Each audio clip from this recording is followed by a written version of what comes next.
It's just insane. And now, if I'm not mistaken, then Hikaru is in the lead, right? Yes, he's leading by a point now. He was playing catch up in the beginning by 2 points, and now he's up 4.5 to 3.5. And I think, Peter, this could potentially be our last game in the segment of the 5-minute segment. Yeah, what a turnaround. Yeah, what a turnaround. Incredible. A turnaround, a comeback, but these are the two most resourceful players, and we can see what a close match it's been so far. And we've seen similar openings from both sides. They've gone for this structure, and I think this is going to be the sort of line for today's semi-final, Peter. Yeah, it already feels very logical. I believe that probably in the bullet section we will see something else, but if they already started, there is no reason to not to continue in the 3-minute segment as well. And we see that, okay, Wesley is back to his d6 setup. I mean, the d5 line was very, very nicely handled by Hikaru. And this is exactly what I meant at the very beginning, that these players have very similar repertoires. The one who will start posing problems to his opponent opening-wise will get the psychological advantage. And I believe that these guys, if they get the psychological upper hand, then they are extremely good using it. And this is what we are seeing. In the last couple of games, things started to go Hikaru's way in the opening, and he's scoring. I really like how Wesley's gone, opened up the f file. He could perhaps go knight h5, knight f4 at some point. He goes queen e7. There's also the idea of playing bishop e6 next. You want to kill this bishop on b3 so that your king on h8 is safe as well. White goes knight f1. Bishop e6 is a possibility now, just to continue with the development. He starts with knight h5, wants to come to f4. Is White going to play g3? He's played it. Yeah, he played it, but probably that's the reason why Wesley decided not to play bishop e6 yet. But now he goes for bishop e6 anyway. I wanted to give an argument that after g3, the white pawn on h3 might be hanging in some position, so it will not be so easy for white to castle short. But definitely after this f take g6 and this king h8, knight g6, knight take g6, f g6 is a very typical way of dealing with this knight h4 idea. A very effective way of dealing with it, because now Black is perfectly fine. And in this regard, I believe it's very, very important for Wesley that he starts to control his position, because that's his style. I mean, he needs control. I mean, if things get messy, things get out of control, then it's much more Hikaru's territory. But if Wesley manages, and look at this, yeah, Hikaru adapts. He understands that he has done something wrong, but he instantly goes for this rook h2 moves. It's kind of, the position looks dubious, but it's impressive how he adapts to the situation. I mean, it does look extremely dubious, and looks like Hikaru is playing the only moves to keep it together now, hitting the h3 pawn, and Wesley keeps the pressure up. So bishop h3 is now met by knight g5. So you can't capture on h3 currently. The bishop on d1 just stops the coordination of the rook on a1 with the other pieces. Very difficult for White to really make anything. I think White is kind of looking to consolidate right now. I really don't like Hikaru's position currently. Yeah, and also the problem is that Black's moves are so natural. Yeah, you're going to go king h7, you're going to push c5. I mean, everything comes naturally, and you are improving your position. That's exactly what you want to do in a blitz game. Yeah, you don't want to calculate crazy variations, because you are not sure if what you are calculating is correct. You don't have time to double, triple check it. You have to rely on your feelings, and it's so much more easy to rely on your feelings when you are building up the pressure. And Hikaru does what he does every time. The moment he feels he's on the back foot, he changes the dynamics of the position, and he's broken in the center with d4. So if you go bishop h3, White will take on e5. How is Black reacting? I'm looking at just simply, he's gone for bishop h3. So de5 is perhaps met by rook e8.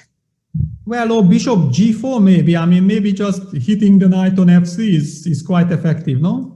Yes, I really like that, Peter, because now knight h4 is an option to hit on g6. Yeah, you have to go here, but okay, I'm just gonna go king h7 and say that I'm very happy with my position. Still, your king is stuck in the center, but it's very complicated. Very complicated. Bishop h3 played, but I don't see a better move than taking on e5 for white, because otherwise he's just lost a pawn. Yeah, I mean, and black is anyway starting to play bishop g4. The question, maybe does he feel that maybe in knight h4, king h7, he tries to make knight take g6 work in some line, because it looks that maybe it could work. I mean, something like this, you take on g6, king g6, bishop takes h5, check, you have to take with the king. Suddenly the king from h8 lands on h5, but I don't see any good use of, I mean, there is something like g4 check, but it's too crazy. D takes e5 on the board. King h7, just stabilizing.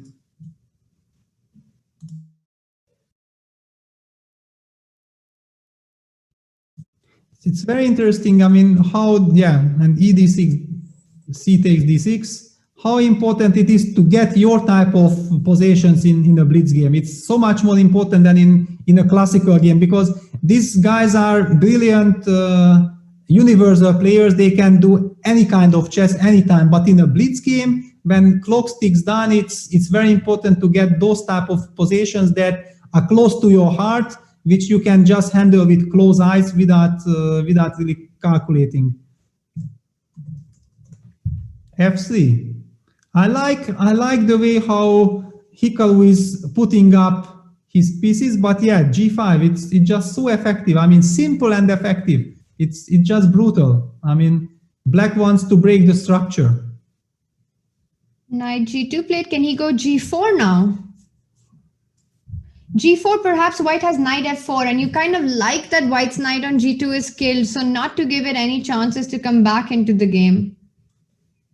Yeah, I mean, now from the black side, you feel like, okay, here is a chance. I should try to checkmate my opponent. I mean, some move like knight g4 was hanging in the air. Okay, now finally knight h5 played. Also interesting.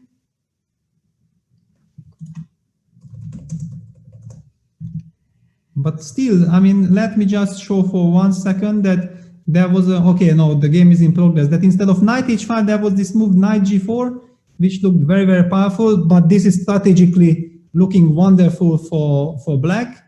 I mean, this knight on f4 is beautiful, but give white two moves, bishop bc, long castles, and things might not be so easy. He wants to go queen e6, hitting that a2 pawn, making sure that you're not able to go long castle. And I think this is such an important move by Wesley, hitting that pawn on a2, queen b6. Does he want to go knight e5 now? Looks like an option. But after knight e5, white does have rook d6. So doesn't have enough time to get everything that he wants. I'm wondering if he's thinking about rook f3 here, or is that just not required? Yeah, maybe it's not required, but it's a very interesting move. I mean, rook f3, bishop f3, rook f3, long castles, queen takes a2, and please try to evaluate it. Just, I mean, I have no idea how to evaluate it. I mean, it's clear that black has perfect compensation. He's gone for it. He's gone for it. Yeah. He's played it. So queen e4 is now in the air, and after long castle, queen a2, and very good question, what is white's next move?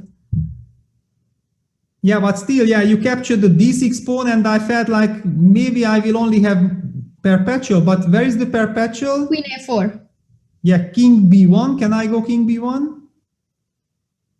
Rook. Okay, queen e4 check. Okay, yeah, then you start correcting. Yeah, correct. And now this, are they going to repeat? I think they're going to repeat. I mean, black could play knight f4. No, he's going to repeat, Peter. He's going to repeat. Probably he's going to repeat, yeah. That's the last game of the session. What a game that was. But he's trailing the match, so will he really repeat? I don't know. This is his chance to, I mean, this is where he has to tell us. King c1, the move that I see besides is to play knight f4. He's decided to repeat, and with that, it's a draw. Ladies and gentlemen, the 5-minute segment comes to an end, and it's Hikaru Nakamura with a 1-point lead. going into our next segment, which is going to be 1 hour of 3 minutes blitz with a 1 second increment. This match is absolutely red hot, Peter. Every game has been super exciting.